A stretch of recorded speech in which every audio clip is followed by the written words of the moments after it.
Ya, selamat siang. Langsung aja ya, tidak ada MC sepertinya.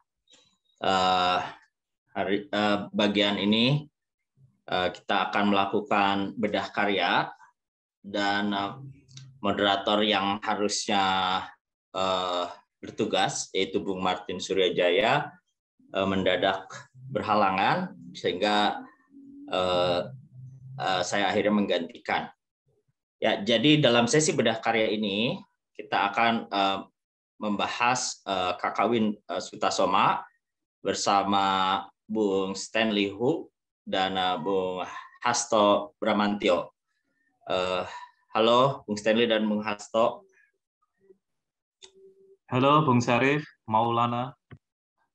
Halo Bung Stanley, sudah hadir? Udah Bung. Oke, suaranya kurang keras Bung. Oke. Tes, oke. Ya. Nah, sebelum mulai, seperti biasa ada pengumuman dulu bahwa para penanya atau penanggap terbaik itu akan mendapat kesempatan untuk mengikuti kuis filsafat di hari Sabtu begitu ya, jam 18 dan berkesempatan mendapat hadiah. Bagaimana mengukur baiknya pertanyaan itu nanti terserah moderator ya, moderator yang suka-suka begitu menentukan. Baik, sebelum kita mulai, saya akan membacakan CV dari masing-masing pembicara, dimulai dari Bung Hasto. Bung Hasto adalah pendidik di Sekolah Tinggi Agama Buddha Shailendra Semarang, aktif dan fokus dalam penelitian mengenai filsafat dan agama, khususnya pada subjek Mahayana. Karya tulis dan penelitian yang telah dipublikasikan antara lain pendidikan pluralisme dari perspektif Buddha di GEMA, Journal of Religion, Duta Wacana University, Yogyakarta, lalu Jawa sebagai altar semesta dalam International Conference of Javanese Culture, Purwokerto, lalu ada beberapa lainnya begitu ya. Bung Hasto juga pernah menjabat sebagai Director of Shailendra Buddhist College periode 2002 sampai 2007 dan 2007 sampai 2012. Berarti cukup 2 periode Bung Hasto begitu ya. Tidak usah sampai 3 periode ya. Oke, lalu ada Bung Stanley Hu. Hu-nya ini aku baca seperti huruf Ho ya dalam huruf Arab begitu. Stanley Hu menamatkan pendidikan magister sosiologi di Jawaharlal Nehru University India pada tahun 2016. Saat ini bekerja sebagai editor di penerbitan non-profit dan penerjemah lepas. Menaruh minat pada topik kajian India, terutama tradisi keagamaan, filsafat, dan kajian sosiologisnya, gitu ya. Beliau juga mengampu kelas mingguan menjadi bestari yang didedikasikan untuk membahas tradisi filsafat India secara umum dan secara khusus Buddhisme, gitu ya, Bung Stanley dan Bung Hasto. Oke, menarik hari ini kita membahas Kakawin Sutasoma yang di dalamnya ada salah satunya unsur-unsur toleransi gitu ya, dan tentu frasa Bhinneka Tunggal Ika juga diyakini berasal dari kakawin tersebut. Yang menarik adalah kalau bicara toleransi, saya kira di Barat itu yang dikenal sebagai tulisan babonnya toleransi itu kan siapa John Locke ya, Letter Concerning Toleration itu baru tahun 1600-an merespons masyarakat yang mulai sama kuat antara Katolik dan Protestan begitu ya. Tetapi ternyata Kakawin Sutasoma ini sudah 300 tahun lebih duluan gitu bicara toleransi. Oke, mungkin secara umum aja ya dari Bung Stanley ya, apa yang kemudian hal-hal menarik apa yang terkait dengan Kakawin Sutasoma ini yang mungkin para peserta ini perlu ketahui ya, selain tentu saja frasa Bhinneka Tunggal Ika itu. Silakan Bung Stanley. Oke, terima kasih Bung Syarif. Tadi dibuka dengan sangat sangat menarik karena menyinggung tentang Locke ya. Jadi kan kita bisa mulai dengan kata toleransi itu kan ya. Nah, cuman bagi saya pribadi, jika saya membaca Sutasoma dan jika saya menimbang fakta bahwa Sutasoma itu kan inkarnasi lampaunya Buddha gitu ya, ada di kisah Jataka.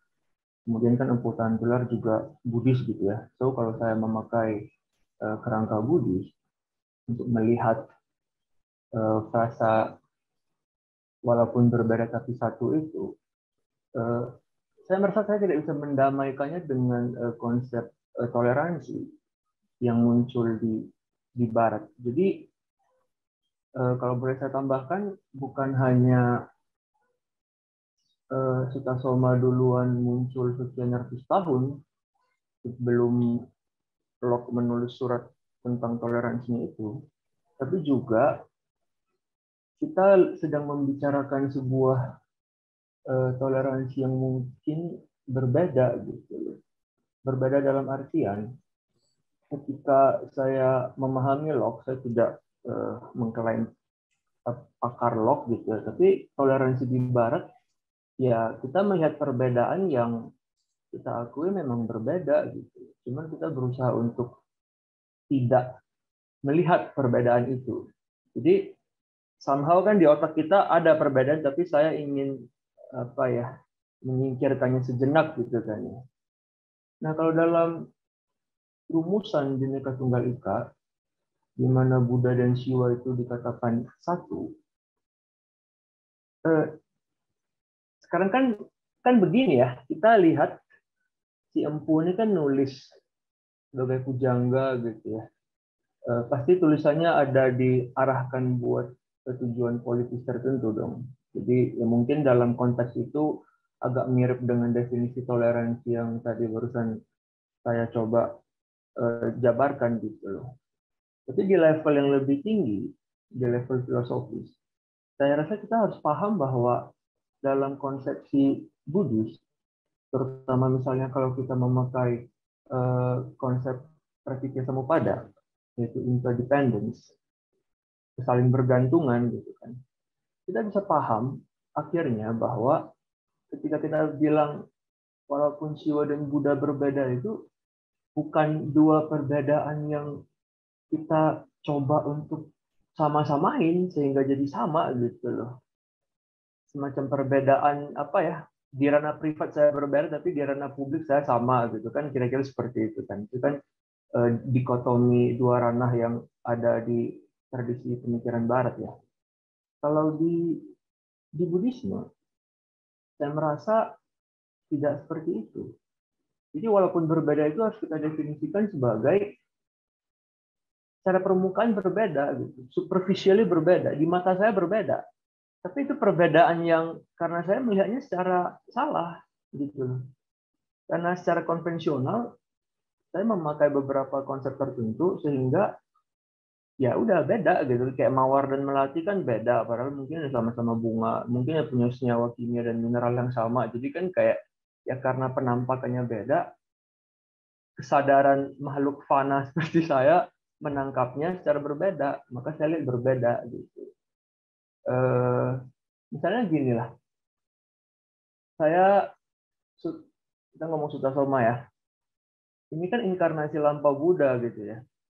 Berarti kan ketika Buddha jadi Sutasoma, Ya kalau kita percaya ya dia pernah jadi Sutasoma, mungkin kan Empu Tantular kan percaya gitu ya, dan banyak Buddhis yang percaya. Berarti kan di masa itu dia belum jadi Buddha ya. Berarti kan apapun yang dia pelajari ya berarti Hindu dong. Ini kan logis aja gitu.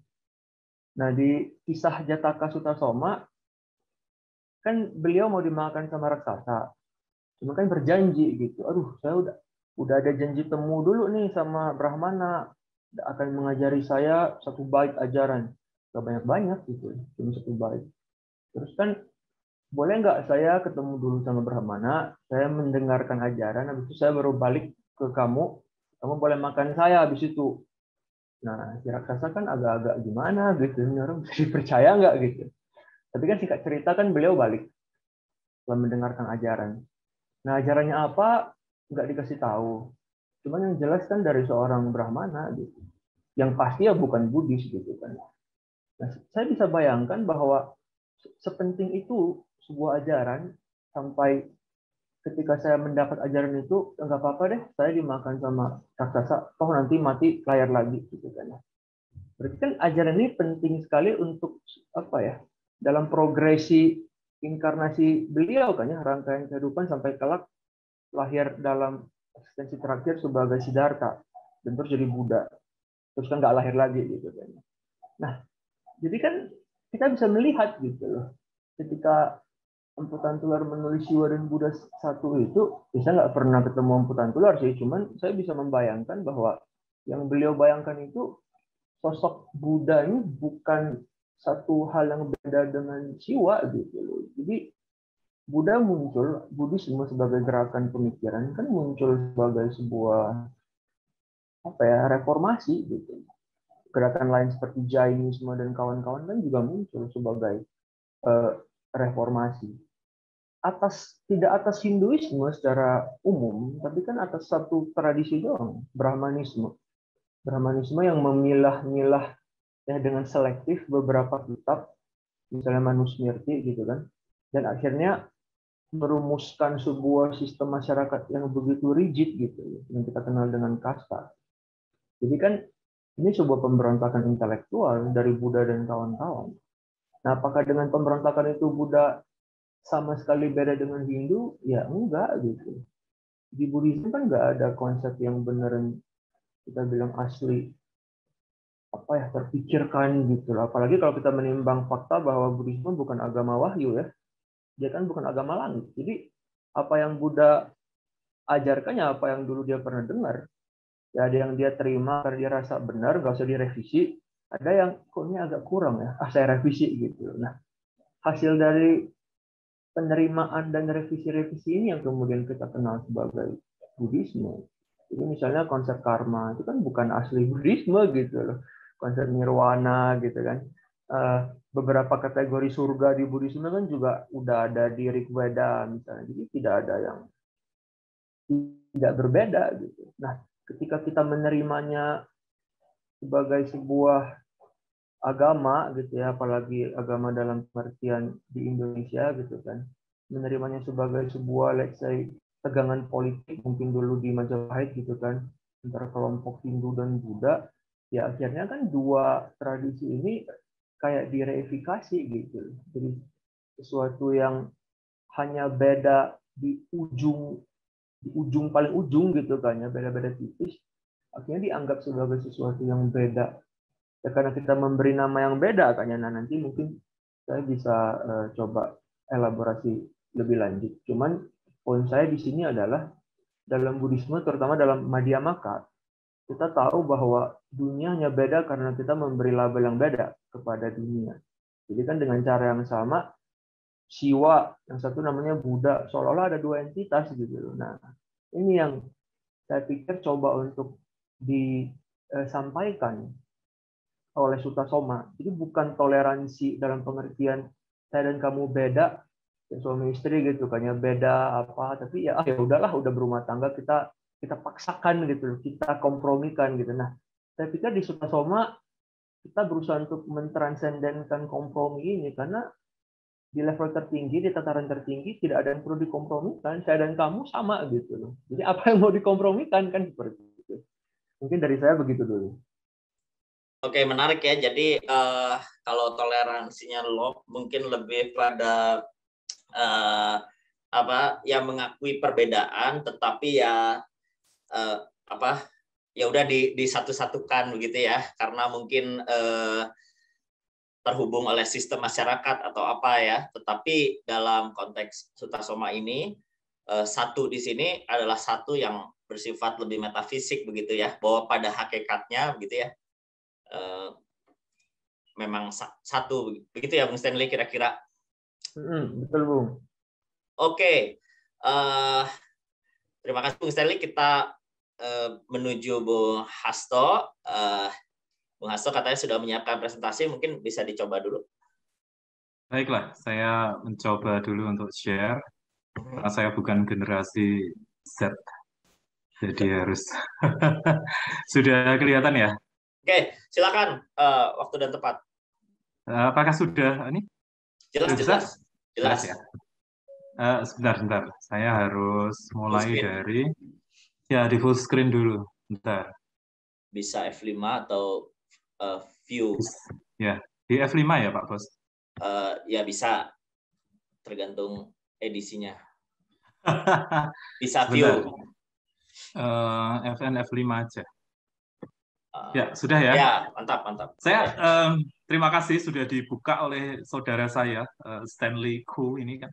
Dia sebetulnya yang pas untuk diskusi ini karena sekolahnya aja di sana ya di India. Saya ini sekolahnya asli dalam negeri ya. Baik. Sebetulnya kalau sudah diberikan kerangka gitu saya lebih enak. Sutasoma ini kan judul yang populer ya. Tapi sebetulnya salah satu judul yang lain dia adalah Purusa Dasanta.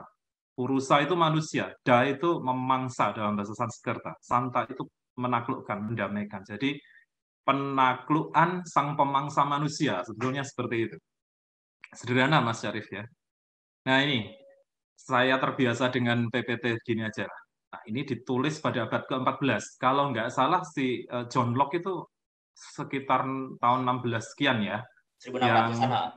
Ya betul. Ya. Nah, itu pada pemerintahan Raja Hayam Wuruk atau Raja Sanegara yang sudah bisa Anda baca semua. Nah, ini sebetulnya fungsi kakawin itu berasal dari kata kawi dalam bahasa Sanskerta juga yang artinya poetry sebetulnya. Tapi lebih condong ke religious poetry mungkin ya. Itu semacam eulogy, pujian bagi raja pertama. Karena di Manggalanya, di syair pembukanya memang ada untuk Hayam Wuruk itu. Tapi kemudian isi intinya itu nanti salah satunya adalah membahas bagaimana menyikapi keragaman siwa Buddha. Kalau kita ini Mr. Syarif dan teman-teman semua yang ada di sini ya, salah satu permasalahan terbesar manusia yang digumuli itu saya pikir digumuli dimanapun. Apalagi kalau ada realitas yang dianggap berbeda. Itu bagaimana menyikapinya. Kan kita ini tidak hanya harus berpikir, tapi manusia tidak hanya berpikir, tapi juga harus menyikapi hidup. Kalau ada perbedaan, bagaimana kita harus menyikapinya? Sebetulnya, tadi sudah disampaikan oleh Stanley Ku ya, cerita tentang Siwa Buddha ini sebenarnya berawalnya dari Medang, dari Mataram kuno, dari dinasti Sailendra di Jawa Tengah. Itu sudah ada ya. Tentang perjumpaan tiga aliran besar sebetulnya. Siwanya itu ada Siwa Siddhanta memang. Kemudian ada yang Pancakausika. Ya, ada mirip-mirip karena ada Kapalika juga, aliran-aliran Siwa lah. Kemudian Buddha, bagaimana kemudian ini bertemu dan mereka bisa harmonis. Ada prasasti kelurak nanti bisa dicek. Bagaimana di dalam tubuh Triratna juga di Manjusri itu ada tubuh Triratna, ada juga Trimurti, Brahma, Wisnu, Maheswara. Ini mungkin Stanley juga sudah membaca itu. Kemudian ketika sampai ke Jawa Timur, kayaknya perjumpaan itu lebih intens. Mewadahi koalisinya itu loh kalau dikatakan, bahkan jadi official paradigm untuk kerajaan Majapahit ya. Mulai dari Singasari sampai ke Majapahit itu kayak ada dua Dharma Diaksa. Dharma Diaksa itu semacam pemimpin keagamaan. Dharma Diaksa Ring Kasaiwan dan Dharma Diaksa Ring Kasogatan. Itu terbukti di Candi Jajago misalnya. Di Candi Jago itu ada relief yang bawah itu Siwa, yang atasnya itu Buddha di dalam satu candi. Kemudian ini kalau Sutasoma ini menempati tempat yang lumayan istimewa lah. Para Rato Nagara Kertagama dengan Sutasoma ini kayaknya agak sejajar gitu.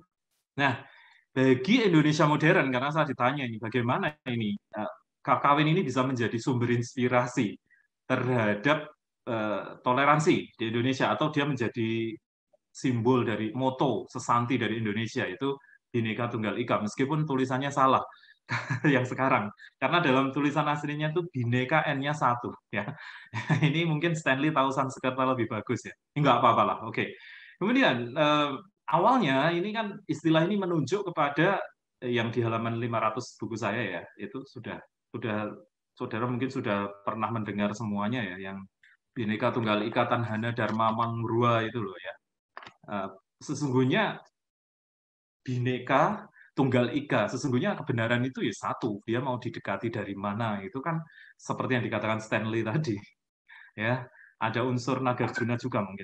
Bagaimana ini relevan dengan topik besar filsafat? Nah, karena ini filsafat ya, pembicaraan kita kan filofest ya, harusnya menggumuli hal-hal yang berkenaan dengan filsafat juga. Nah, ini tentang KKW-nya dulu sedikit ya. Ada Bagus Sugriwa, Eising, Suwito Santoso, dan Zoetmulder. Nah, tetapi meskipun ini belum jelas Kakawin ini bagaimana, tetapi yang pasti ada bau-bau Buddhisnya lah, gitu ya Stanley. Dengan adanya Manggala, dan Manggalanya itu adalah nama Abhiseka Sri Vajrajñana. Itu memang Tantrayana banget, Buddhis Tantra ya. Sri Vajrajñana, pengetahuan jnana yang berdasarkan intan, berlian, pengetahuan yang seperti berlian. Diamond-like knowledge tentang Tantra. Nah, sejauh ini teks biar tidak hanya filsafat aja ya, yang mau belajar tentang Kakawinnya, ini yang paling komplit itu Bagus Sugriwa. Saya kemarin juga compare ini sampai ke Bali ya, di Gedung Kirti ya. Di kolofon Bagus Sugriwa ini ada angka tahun atau Candra Sengkala 1778 Saka atau 1886 Masehi. Nama itunya adalah Matanggan Umi Beri Lemah. Matanggan itu artinya gajah. Umi Beri itu terbang. I itu di, lemah itu tanah. Jadi gajah terbang di tanah ya. Itu tahunnya seperti itu, 1778 Saka. Oke, ini teks ini banyak sekali, ada yang di Berlin, di Leiden, di Bali banyak sekali variannya saya lihat. Dan kemudian ada teks Merapi Merbabu. Teks Merapi Merbabu ini salah satu genre yang terkenal. Ya, saya dibantu menerjemahkan Sutasoma, jujur, setelah saya juga membaca teks Merapi Merbabu yang lain, yaitu Arjuna Wiwaha. Nah, tentang isinya. Ini Kakawin ini mengambil beberapa kerangka dari Kakawin yang lebih tua. Misalnya, Arjuna Wiwahanya Empukan Wa, ini kan bersifat siwaistik ya. Kemudian Ramayana, Kakawin Ramayananya Yogiswara, bukan yang Raghuvangsa maupun yang Kalidasa ya. Bukan yang India banget ya. Ini yang sudah dijawakan di Nusantara. Misalnya ada kisah tentang Sutasoma bertapa di Goda Bidadari, itu dari Arjuna Wiwaha. Kemudian ada penyamaran di Widarba, jadi raksasa kayak mau menipu Sinta itu loh. Itu ada diadaptasi dari Ramayana. Seperti itulah gampangnya. Kemudian signifikansi filosofisnya. Nah, kita sampai di sini dan ini debatable dan Anda boleh nanti bertanya. Yang paling penting dari Kakawin ini adalah akomodasi dan toleransi terhadap kepercayaan yang berbeda-beda. Tetapi terutama 3 ya, Buddha, kemudian Siwa, dan mungkin Resi. Karena ada Pancakausika juga yang didirikan oleh Garga. Dan lain-lain. Itu bagaimana cara merukunkannya. Kemudian ini yang penting. Tema besar filsafat itu pertanyaannya adalah the one and the many. Pertanyaannya begini, kebenaran itu sebenarnya satu atau banyak? Kalau satu, kenapa ada banyak ekspresinya gitu loh? Kalau banyak, kenapa orang itu mengatakan harusnya kebenaran itu satu? Al-Haq, the ultimate truth harusnya satu kan gitu. Nah, ini tadi sudah dijawab oleh Stanley Ku sebetulnya. Saya senang sekali dengan teman saya ini. Ya, ada konsep yang disebut dengan sunyata dalam Buddhisme, terutama Madhyamika. Sunyata itu emptiness. Semuanya ini saling terhubung.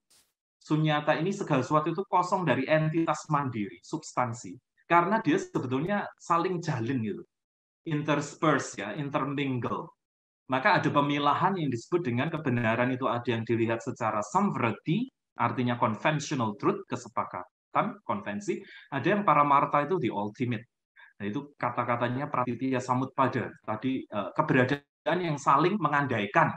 Ada pria, ada wanita dan ada gender lain gitu loh. Ada gender lain karena ada gender yang namanya pria, ada wanita gitu.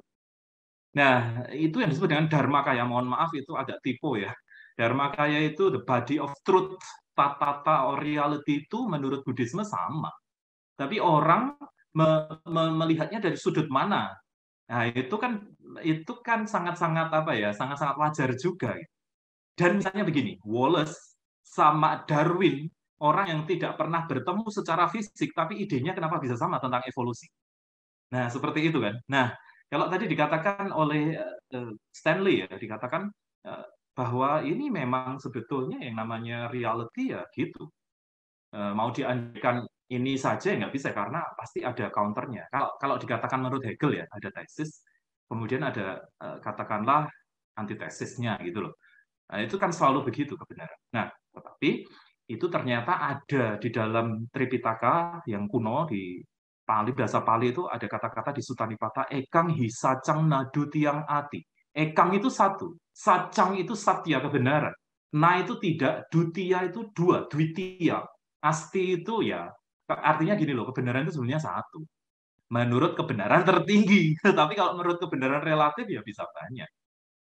Kemudian moto ini dari Sutta Soma ini diambil oleh Soekarno, tapi kemudian ada saran mungkin dulu dari Hatta ya, kalau dari siapa Yamin kalau nggak salah ya, itu ini loh, kalau mau mencari pendasaran untuk bangsa ini apa sih yang pas, yang digali dari bangsa kita sendiri, akhirnya diambil dari karya Sutta Soma ini. Ternyata kok mirip dengan melting pot-nya Amerika yang disebut dengan e pluribus unum itu dalam bahasa Latin. Out of many ones kan gitu ya. The unity and diversity secara umum seperti itu sih. Nah, sekarang pertanyaannya begini. Lah kalau begitu Siwa dan Buddha itu satu dong? Atau itu sinkretisme? Atau dia mash up? Atau bagaimana? Oh, mereka mempunyai tatwa sendiri loh, mempunyai akidah sendiri loh. Kalau kenapa dikatakan satu? Bukannya itu sinkretisme? Apakah itu bukan sebagai politically correct? Nah, supaya rukun aja itu misalnya. Secara sosiologis gimana? Secara psikologis gimana, secara filsafat gimana, itu harusnya dibacanya sampai situ. Kemudian, ini kalau yang ini nggak penting lah, ya. Seorang kawi itu harus menguasai linguistik, prosodi, dharma sastra, arta sastra, dan karma sastra. Jadi ya, Mr. Syarif dan teman-teman, di dalam kawi itu pasti di dalam kawin itu bahasa pasti ya, karena dia diatur dalam guru lagu dan sebagainya.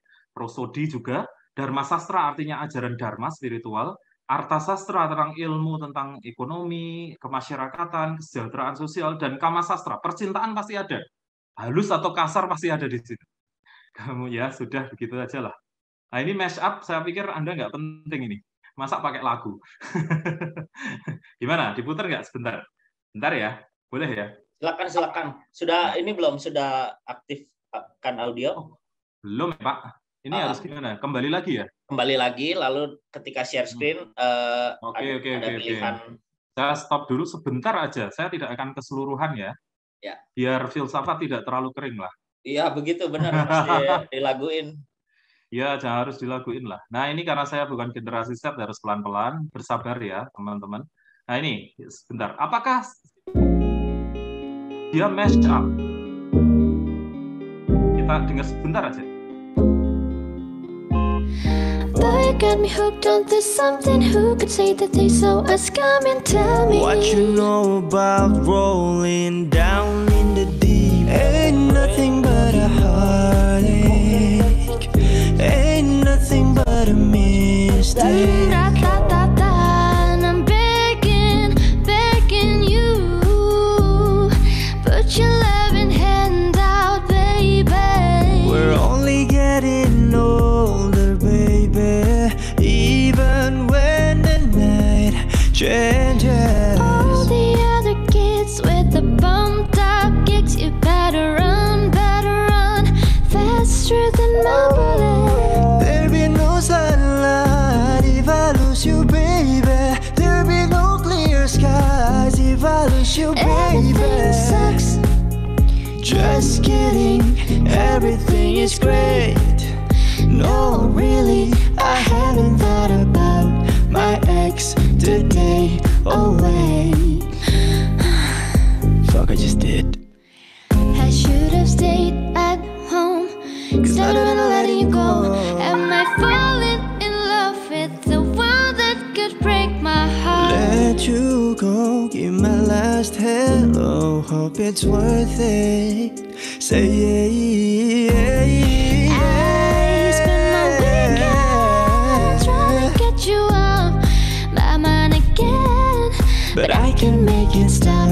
I'm trying to pretend good, but you can tell. Yeah, 'cause you know me too, you know me too well. All I want is love that lasts. All I want too much to ask. Is it something wrong with me? I'm selfish, I know, can't let you go. I hope you're happy, but don't be happier. We're tramping through the bush. On and on we push. I'm on the next level. 저 너무에 무너져라. Next level. 너 결국엔 내가 부셔. No one to say 선명해 보인 거짓말 같은 여기. 난 너가 막혀와 내 몸을 깨워 더 지금만 같은 my skill. Sudah. Oke. Asik. Asik nggak? Asik dong. Ada apa? Langsung segar begitu ya. Ya, gitu ya. Saya mau tanya sebetulnya pada teman-teman semua. Kira-kira apa yang membuat mash-up-nya ini kemudian menjadi harmonis gitu? Meskipun lagunya range-nya beda-beda. Silakan lewat chat. Silakan. Boleh. Oh ya, Mr. Syarif, ini gimana nih saya bisa masuk ke tempat Anda lagi? Ditutup aja pakai mungkin escape atau escape aja ya. Terus saya itu tinggal sedikit. Bentar aja, bentar. Sambil Anda perhatikan kenapa ini harmonis. Champagne, the wine, the tequila, margarita, mojito with lime, sweet mimosa, pina colada. Uganda 세계 ini dandan 보고 skito water. Sudah, saya escape dulu. Oke. Baik. Sudah ya, saya Sudah. stop dari sini. Sudah. Okay. Nah, ini saya belum saya belum simpulan, tapi silakan kalau ada. Saya mau tanya, di dalam mash up yang dilakukan oleh Reza Dharmawangsa sama Miriam itu, sesungguhnya apa yang membuatnya bisa harmonis? Boleh dijawab sih. Ya. Kalau Anda jeli pasti bisa ketemu. Silakan. Oh, ada yang ngacung. Oh, boleh ya, kita Silakan. kasih kesempatan ya. Teguh ya. Teguh Imanto. Ya.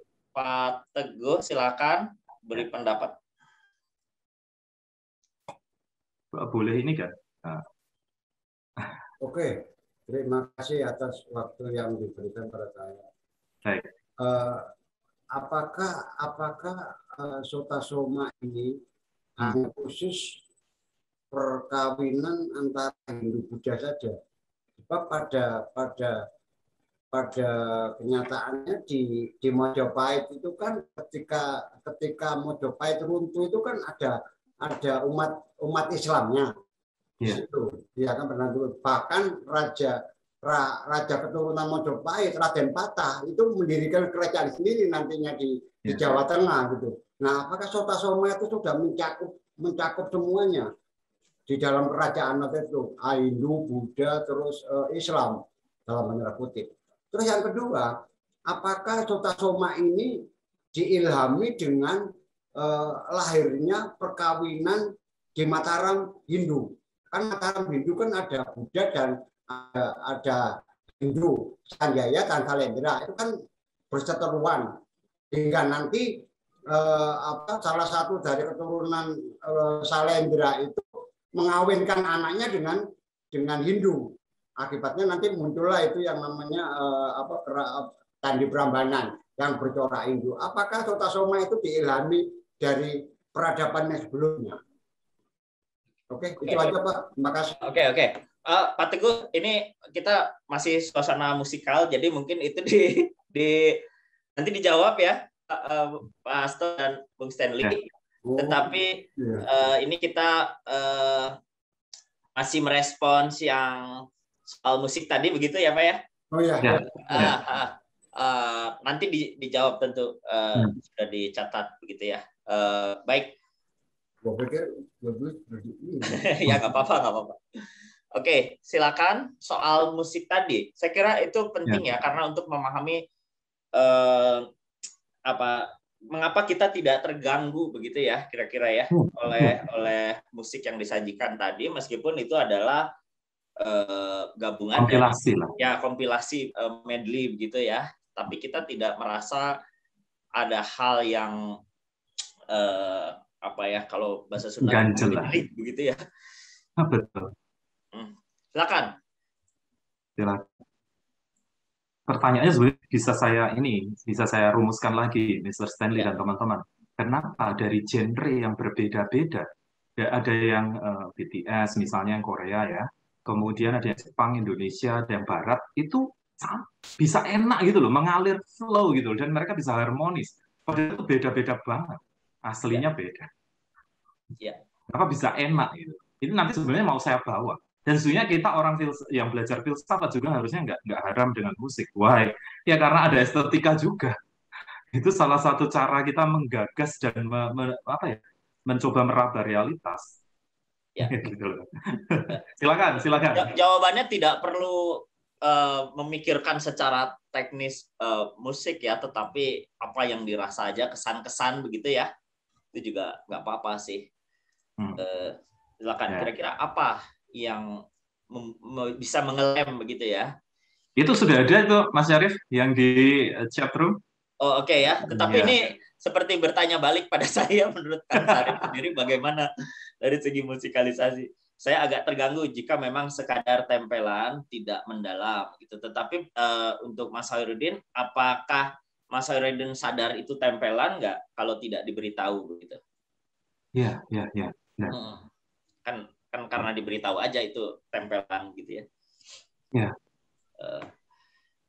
Silakan, ada nggak? Kalau nggak ada, langsung selesai nanti Mas Syarif. Jadi tugas saya dan Stanley gampang loh nanti.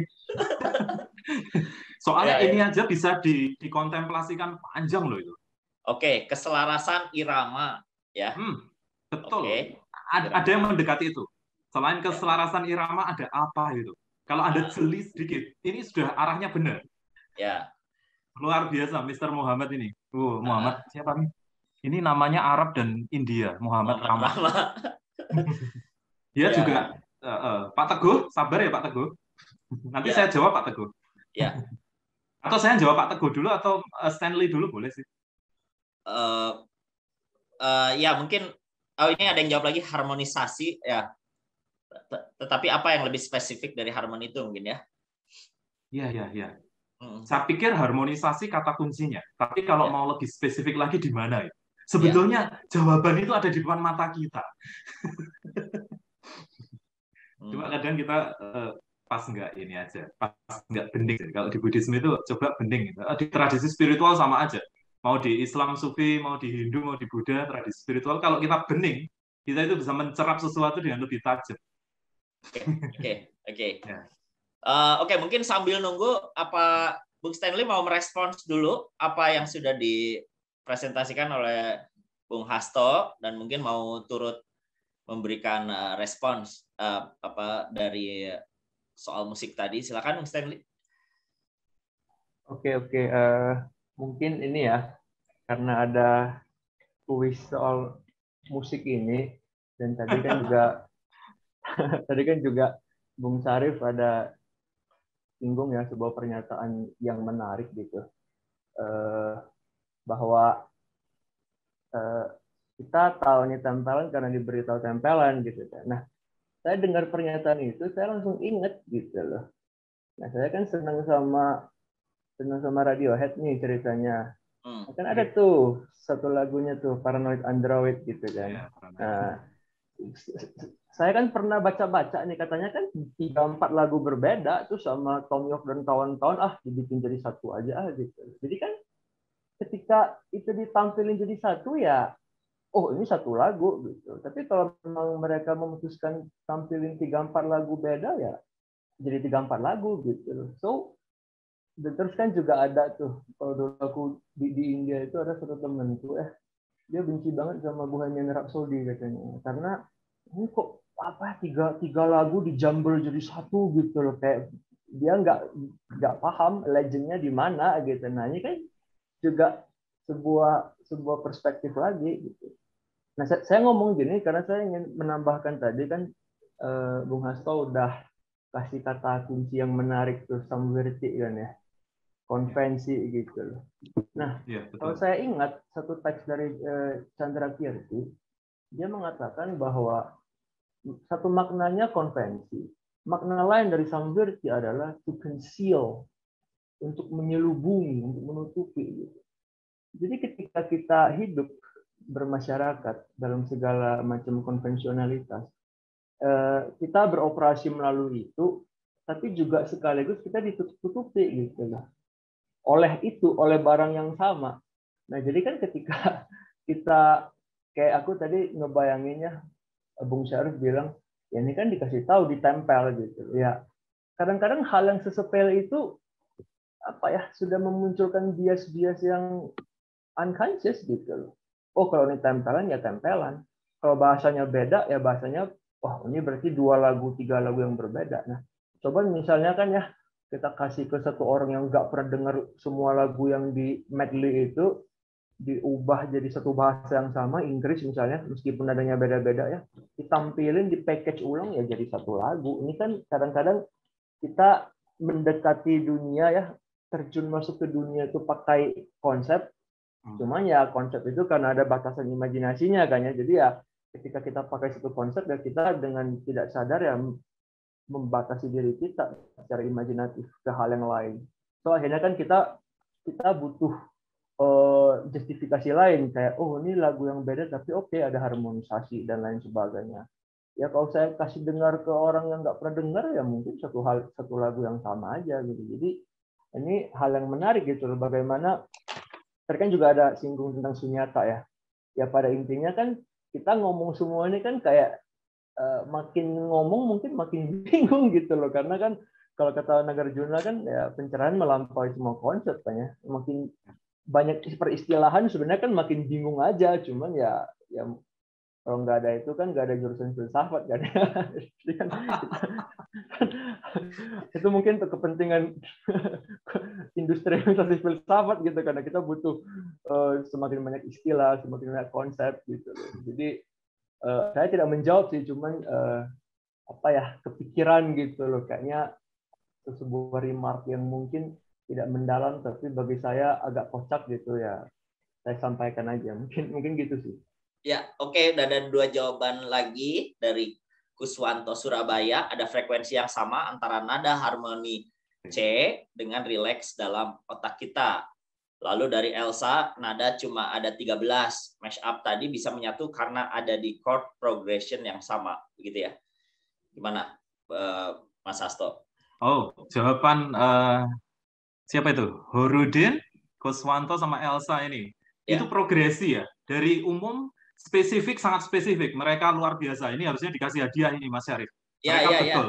Mereka betul. Jadi itu ada harmoni C ya, nada C. Kemudian juga di chord progression yang sama. Betul. Saya itu mau menyampaikan ini loh. Ini bisa beda-beda. Tapi kalau misalnya chord progression kita ini sama, kita berkehendak baik ini mencari bagaimana sih ini memang beda. Misalnya katakanlah begini loh. Saya kalau ini tempelan setuju, tapi kalau akidah saya nggak bisa ditemukan misalnya. Tapi kalau kita mempunyai sebuah patos yang sama ya, kita oke, boleh beda, kita agree and disagreement, dan kita cari jalan yang enak. Itu sebenarnya yang disebut dengan chord progression. However different we are superficially, tetapi ada di latar belakang itu chord progression yang sama, sehingga enak-enak aja tempelan-tempelan medley-nya itu ditempel. Saya tuh ingin gini loh, Bang Stanley sama Mr. Syarif, filsafat itu jangan kering-kering gitu loh dipresentasikan. Sebenarnya asik sekali filsafat itu. Mau lari ke seni, ke puisi, ke kritik sosial, bahkan teori kritisnya siapa? Habermas misalnya. Itu bisa dibawakan dengan cara kayak gini. Jadi jangan kayak kita ini leksio disputasio abad pertengahan itu loh. Ngomong dijawab, bosan orang-orangnya. Baik, sekarang saya mau mencoba menjawab. Ini tolong ya, nanti Mas Syarif, dari Mas Hunudin sampai Elsa ini luar biasa jawabannya. Benar dia jawabannya. Ya. Nanti dikasih hadiah apalah, permen atau dikasih boba atau apalah, terserah lah ya. Baik, sekarang Pak Teguh nih, Pak Teguh sudah mengatakan di akhir itu kan ada Bhinneka Tunggal Ika, Tanhana Dharma Manggruwa. Ini saya pikir untuk semua, Pak. untuk semua tradisi sekuler maupun spiritual. Karena kita tahu Fatimah binti Maimum itu angka tahunnya yang seorang Muslim di Gresik itu, di Tuban itu, pada zaman Majapahit awal, Pak. Itu sudah ada komunitas Muslim. Kemudian orang Tionghoa Muslim di pesisir utara mana ya, daerah Majapahit itu. Saya pikir ini untuk semua. Karena dikatakan Stanley, sinned, apa itu, ultimately, truth is only one. Tapi orang mau meraba-raba truth ini dengan berbagai sudut pandang, berbagai kemampuan dan sebagainya yang menjadikan dia conventional sovereignty, jadi bisa beraneka ragam. Tapi harusnya dunia yang kita gumuli kan satu dan sama. Sekarang gini lah, gravity itu berlaku untuk siapapun. Stanley pun kalau dari lantai 7 terjun ya tetap jatuh sebelum dia mencapai jana. Saya pun jatuh. Saya nggak tahu kalau Syarif mah bisa terbang atau suspended, saya nggak tahu. Tapi gravity itu menurut saya sama. Itu Pak Teguh ya. Jadi saya pikir bukan hanya Siwa dan Buddha, Pak. Karena menyinggung juga Pancakausika yang untuk resi, juga untuk kelompok keagamaan yang lain. Kemudian pada zaman Medang nih, Pak, yang nama kita kan selalu dibombardir dengan bahwa ada dua dinasti berbeda, namanya Sanjaya sama Sailendra. Apakah kita juga tidak boleh bertanya, karena itu adalah realitas ilmu sosial yang bisa aja dia tidak sepasti ilmu matematika, yang dengan data baru misalnya kita bisa tahu, misalnya dari Prasasti Mantiasih, Wanua Tengah, ternyata Raja-Raja Mataram itu, dulu misalnya Rakyat Mataram Sri Sanjaya, turunnya itu Panangkaran, Sanjaya itu Siwa, Panangkaran Buddha. Turun sampai Pikatan misalnya Samaratungga misalnya, kemudian Pikatan Hindu, tapi istrinya Pramodawardhani Buddha. Bagaimana kita bisa menjelaskan itu? Jangan-jangan mereka satu keluarga, hanya beda orientasi keagamaan. Bisa aja kan nenek moyang kita misalnya Muslim atau dulu Hindu Buddha, sekarang zaman sekarang mereka beralih menjadi Islam atau Kristen, bisa aja kan seperti itu. Tapi masih di dalam satu keluarga. Saya nggak tahu secara sosiologis nanti gimana Stanley, karena saya pernah mendengar adanya yang agama pamong. Jadi di Indonesia ini, terutama di Jawa misalnya, itu ada loh orang keluarga yang bisa rukun meskipun agamanya secara teologis bisa sangat bertentangan, diametrikal, tapi dia rukun karena satu nenek moyang, misalnya seperti itu ya. Nah, seperti itu Pak Teguh ya. Di Jawa Tengah sudah mulai ada, di Prasasti Taji Gunung misalnya, di Telogo, itu ada kata-kata Om, Nama Siwaya, Namo Buddhaya, di dalam satu inskripsi yang sama, Pak. Nah, kemudian ketika sampai ke Jawa Timur, itu lebih intens lagi perkawinan lah, kalau mau bilang kita perkawinan Hindu, Buddha, dan aliran yang lain. Gitu sih secara umumnya seperti itu. Nah, saya berpikirnya gini, kalau kita misalnya, seperti nenek moyang kita, dengan pengetahuannya ya Hindu Buddha misalnya saat itu, dia diharuskan menyikapi perbedaan. Bagaimana dia menyikapinya? Ya Tantular mengatakannya yaitu di dalam Sutasoma itu. Nah, kalau kita sekarang di zaman kita misalnya, ada banyak pandangan hidup yang berbeda. Anda believers, Anda bukan believers. Anda percaya personal God, tidak percaya personal God misalnya, atau Anda orang generasi yang yes pokoknya anything goes misalnya, bagaimana menyikapi itu? Misalnya seperti itu. Itu pun pertanyaan yang menurut saya perennial loh. Dari zaman dulu sampai sekarang akan ada ditanyakan itu. Ya kan? Dan seperti Stanley tadi, tergantung bagaimana apa yang ada, yang katakanlah kerangka acuan yang di dalam kepala kita. Sosiologi, orang sosiologi dengan orang kedokteran, dengan orang filsafat mungkin, dengan orang sastra memandang hidup mungkin beda. gitu. Ya, salah satunya begitu. Saya kembalikan Mas Syarif. Oke. Ya, belum ada pertanyaan lain. Tetapi gini ya, kalau soal musik itu kan bisa aja musik itu bentuknya kolase ya. Jadi kayak dia tidak berupa usaha untuk menyatukan dalam satu progresi, tetapi dia hanya menempel-nempelkan saja. Jadi lagu A, lagu B, lagu C gitu berbeda. Jadi terasa perubahannya. Tetapi kalau yang tadi disajikan itu dia menyesuaikan ya, jadi chordnya dicari yang umum begitu, yang kira-kira lebih fundamental, sehingga banyak lagu kemudian bisa menyesuaikan gitu ya, bisa adaptasi gitu ya. Mungkin gitu. Aku kalau ngomongin lagu jadi semangat. Oke. Oke, mungkin ini ya, sebelum ada pertanyaan lagi, aku pernah dengerin presentasi Prof. Iwan Pranoto, dan kurang lebih membahas tentang frasa berbeda-beda tapi satu ini. Nah, sebenarnya terjemahannya apa? Apakah memang ada tetapi atau apa? Apakah ada masalah kalau misalnya kata tetapi gitu ya? Itu kan berarti satu itu seolah-olah kayak apa ya? Dipaksain ya, jadi pakai kata tetapi itu gimana sebenarnya?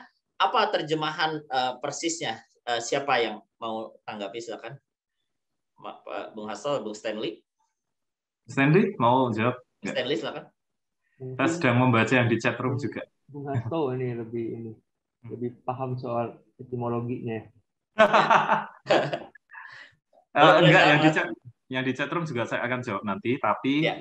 Kan itu bhineka tunggal ika, bhina ika, bhi itu lebih dari satu ya, ika itu satu, bhineka itu berarti lebih dari satu. Tunggal ika, ika di sini bukan eka ya, ika di sini sedemikianlah gitu loh. Bhineka tunggal ika, jadi itu tadi loh, out of yang diversity itu ada unity. Di tempelan-tempelan itu, di paling fundamentalnya yang mengikat ada progression chord-nya itu tadi. Sebetulnya saya mau memakai analoginya yang gampang seperti itu. Ya, saya pakai suka logi ya, lebih dari yang lain. Oke, terus kemudian pertanyaannya Mr. ini, apakah bisa jadi filsafat Pancasila? Kenapa tidak? Karena itu kan meluk Hindu dan Buddha bagaimana secara epistemologis. Epistemologi itu mencari pendasaran sebenarnya bagaimana kita bisa melihat menggagas realitas yang katanya sebetulnya satu tapi bisa dimaknai aneka itu bagaimana ya, salah satunya dengan yang disampaikan oleh Mr. Stanley tadi bahwa meskipun satu tetapi secara didaktik pedagogik itu kan kita bisa mewawasnya dari beberapa segi yang disebut dengan kebenaran konvensional. Katakanlah beginilah, ada teori mekanikanya Newton itu pada saat yang normal itu bisa dipakai mekanikanya itu. Tapi pada masa yang sangat kecil kuantum ya kita pakai Einstein. Apakah dengan begitu ada dua realitas yang berbeda? No, mereka itu saling berkelindan dan saling berhubungan. Cuma kalau kamu mau detail ya pakai Einstein untuk realita kuantum gitu loh. Tapi kalau untuk yang biasa mekanika terus kemudian gravitasi pergerakan benda-benda langit misalnya ya pakai teorinya Newton. Itu nggak masalah, itu kan ada dua cara pandang yang berbeda. Terus kita nggak akan membayangkan kata lain yaitu tantra gitu. Karena kita melihat bahwa di dalam tantrayana ini akan banyak sekali campur aduk yang kayak apalah, mungkin kayak siapa ya? Apakah Lia Eden sinkretisme gitu loh? Kalau iya ya mungkin sama seperti itu. Nah, ada peorasi makna seperti itu dan bukan nggak masuk akal gitu loh. Karena kalau kita lihat di aspek tantriknya memang sangat sama sekali. Saking samanya kita hanya akan melihat perbedaannya kalau saya boleh merangkumnya ya. Ini ada resiko saya jadi superficial tapi biar enak aja saya mau rangkum. Bedanya cuman kalau saya baca pengetahuan saya, misalnya oleh Ramanujan, filsuf salah satu yang terbesar ya di dalam Hinduisme, dia membayangkan tantrik itu ultimate goal-nya itu komune gitu. Jadi ada sosok gitu kan ya. Dan saya berkomune dengan sosok itu. Ada sebuah komuni agung gitu. Nah, kalau di Buddhisme ada union gitu. Nah, kenapa yang satu hanya bisa sampai komune, yang satu union? Karena kan cara mereka memandang konsep yang lain, Atman, berbeda. Buddhis kan Atman. Ya, kalau saya sama Buddha sama, kenapa saya bukan Buddha? Kenapa saya tidak menyatu dengan Buddha? Gitu. Nah, kalau di Hindu kan selalu ada kata Atman itu, meskipun dikatakan tidak kekal segala macam, tapi kan di paling ujung kan tetap ada yang namanya Atman gitu. Entah bagaimanapun tafsirnya. Ini yang tidak memungkinkan adanya union. Ini yang akhirnya memunculkan ya sebuah sense of communion, ada union. Jadi kan gitu doang. Itu pun di ujung banget. Ya, kalau kita yang bukan praktisi ya gak usah ngomong sampai sejauh itu ya. Kita hanya bisa melihat misalnya bukti-bukti kesenian gitu kan ya, di satu kuil yang sama kok ada Siwa, ada Buddha ya.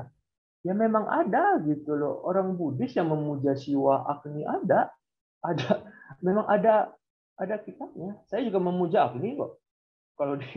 Kalau di praktik saya ya ada gitu. Kenapa enggak? Kalau dewanya bisa kasih sesuatu ke saya, kenapa saya tidak memuja dia? Puja kan harfiahnya menyenangkan. Kayak saya ingin mendapatkan sesuatu dari Bung Syarif, ya kan saya ingin menyenangkan dia dong. Semacam gratifikasi gitu ya. Logik dari spiritualitas India ya seperti itu. Jadi konsep-konsep seperti idolatry gitu-gitu ya jadi agak redundant. Kalau bisa kasih gue sesuatu ya gue kasih lo apalah, kembang 7 rupa gitu kan, atau apa kemenyan gitu atau apa. Nah kalau saya bisa kasih Agni persembahan api gitu ya, nanti Agni kasih saya apa gitu, vitalitas misalnya, kenapa enggak gitu. Nah ini kan hal-hal yang ketika kita meng-KTP-kan agama ya saya pikir itu akhirnya seperti ini yang terjadi gitu. Agni kan dewa Hindu, kok kamu menghormati dia? Saya bilang kenapa enggak gitu loh. Saya bakar-bakar persembahan buat dewa Agni. Kenapa enggak? Dia menjanjikan saya vitalitas gitu kan. Ya pagi sebelum matahari terbit saya misalnya yoga Surya Namaskar. Saya kan memuja kepada sang surya gitu. Terus kan ditanya, kenapa surya kan dewa Hindu? Enggak ada, kalau di Hindu kan zaman itu apalagi kan nggak ada KTP ya, kamu sembah-sembah surya ya, coba lihat KTP kamu gitu kan, nggak ada seperti itu gitu. Nah jadi perbedaannya hanya persis seperti yang dari Bung Hasto. Saya senang banget dengan perumpamaan itu.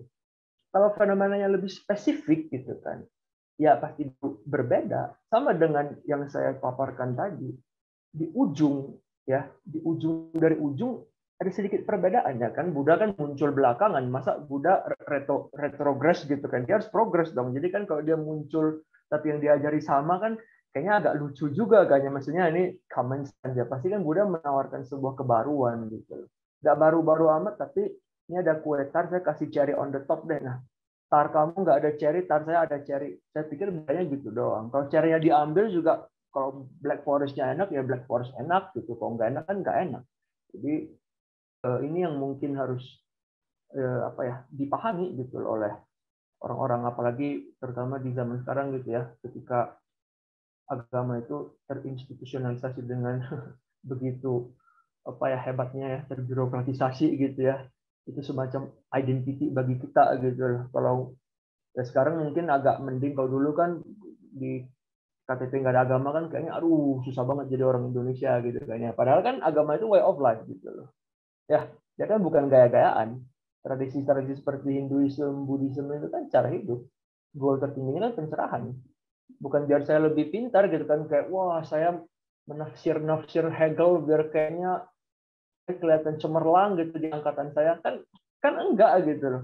Kalau kita belajar kitab kayak gini ya kita pengen pencerahan, kita pengen sesuatu yang praktis, bukan biar kelihatan keren doang. Nah jadi kan agama sebagai identity itu ya harus kita buang gitu. Agama sebagai samvirti gitu. Yang kita ingin rangkul kan agama sebagai way of life. How this thing can make my life better gitu. Kalau bisa gimana? Kalau enggak ya mending saya buang kan gitu doang kira-kira. Jadi mungkin itu sih saya nambahin dari perumpamaannya Bung Hasto yang saya senang banget tadi. Oke. Rupanya di YouTube ini lebih ramai ya menanggapi soal musik. Saya baru baca begitu di YouTube, ternyata orang menanggapi, ya mungkin saya bacakan beberapa ya. Misalnya Alexander Krisman Sanjaya mengatakan satu musik berguna untuk mengiringi banyak lagu yang menciptakan harmonisasi jadi enak didengar. Lalu Yusua Adiputra, tujuan yang satu dari berbagai gelombang nada yang berbeda gitu ya. Jadi di YouTube ini banyak juga yang menanggapi. Lalu ada juga tanggapan dari Arkan Tanriwa, mungkin meneruskan apa yang tadi sudah dibahas. Kalau dari tingkat paramarta atau sunya, ya memang tidak ada bedanya antara apapun, sama-sama kosong, tidak ada eksistensinya. Tapi secara relatif truth, kita makhluk bingung mau nggak mau harus pakai pembedaan gitu ya. Ya ini mungkin menegaskan. Yang terakhir boleh saya komen ya? Ya, silakan. Terus bagaimana menyikapi yang perbedaan ketika di samvriti, misalnya di conventional truth. Di Buddhisme ada kata-kata yang diucapkan sendiri oleh Buddha, idam satya abhiniwesa. Kalau dia mengatakan bahwa ini saja yang benar, yang lain salah, menurut Buddha itu fetter, itu adalah belenggu untuk mencapai liberation total gitu. Tapi kalau mengatakan saya percaya ini, seperti Stanley tadi, saya nggak tahu Stanley keyakinannya Buddhis atau bukan Buddhis, tapi dia misalnya mash up, ada yoga, ada apa, it's okay, karena itu keyakinannya Stanley dan Stanley nyaman dengan itu. Tetapi jangan kemudian orang menjudge. Jadi di sini itu kan mau mencari pendasaran. Kalau filsafat tradisional kan ada ontologi, epistemologi, aksiologi. Ontologinya sebetulnya kita bisa nggak sih mencari common ground untuk rukun itu loh sebetulnya. Bukan hanya politically correct, itu kan superficial banget. Ini fundamental banget. Karena kalau orang sudah mempunyai keyakinan, kita nggak mungkin sama karena kita berbeda dari ontologinya, maka di permukaan dia juga nggak akan rukun. Tapi kalau kita bisa mencari satu pendasaran yang umum, universal, maka itu bisa dipakai. Di taraf epistemologisnya itu mau mengatakan bagaimana kita tahu bahwa kita bisa rukun, bagaimana itu bisa diwujudkan, dan etikanya adalah melaksanakannya itu. Nah, idam satya bhiniwesa, Buddha mengatakan, kalau orang mengatakan, aku percaya ini, dia melindungi kebenaran. Tapi kalau dia mengatakan, ini saja yang benar, yang lain keliru, menurut Buddha itu fetters, itu belenggu. Nah, kemudian juga ada satu nih, kalau mau pragmatis sedikit, Buddhisme agak pragmatis sih. Supaya kita bisa menyikapi yang beda gimana? Tanpa mengorbankan keyakinan kita. Anggap saja kita prasmanan ya. Di prasmanan itu ada yang suka manis, ada yang asin, ada yang pedes. Ya nggak apa-apa. Itu kan selera. De gustibus non est disputandum. Masalah selera nggak bisa diperdebatkan. Nah, tapi kita bisa di meja yang sama, bisa makan makanan kesukaan kita, tetap rukun dan ngobrol dan ngerumpi dan gibah. Misalnya seperti itu. Atau di dalam Buddhisme disebut spiritualitas itu seperti obat. Bagi saya yang sakit kepala, mungkin Bodrek, saya nggak boleh nyebut nomor ya, merek ya, atau aspirin itu bagus untuk saya. Tapi bagi yang mencret, diare, dikasih Bodrek tambah mencret dia. Jadi bagi saya, mungkin selama ini spiritualitas yang saya pakai, way of life seperti kata Stanley ini yang paling cocok untuk saya.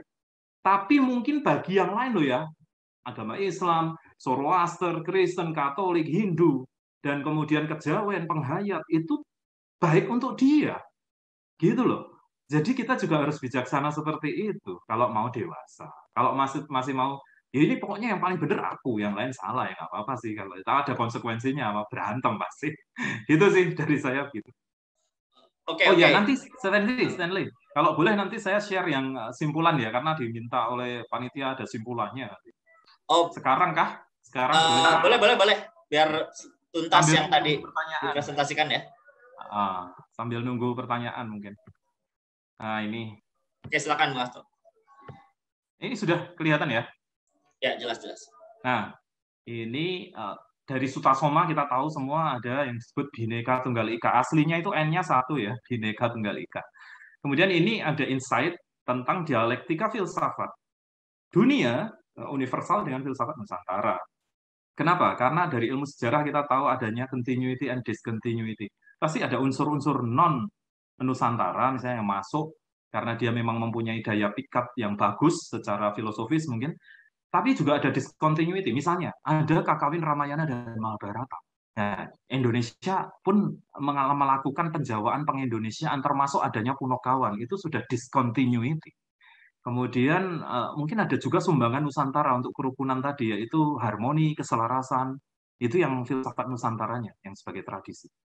Nah, saya pikir tanah ini, Indonesia ini, Nusantara ini menyediakan diskusi yang bermutu tentang salah satu persoalan penting filsafat, yaitu the one and many, pluralitas, multikultural, dan bagaimana cara kita menyikapinya.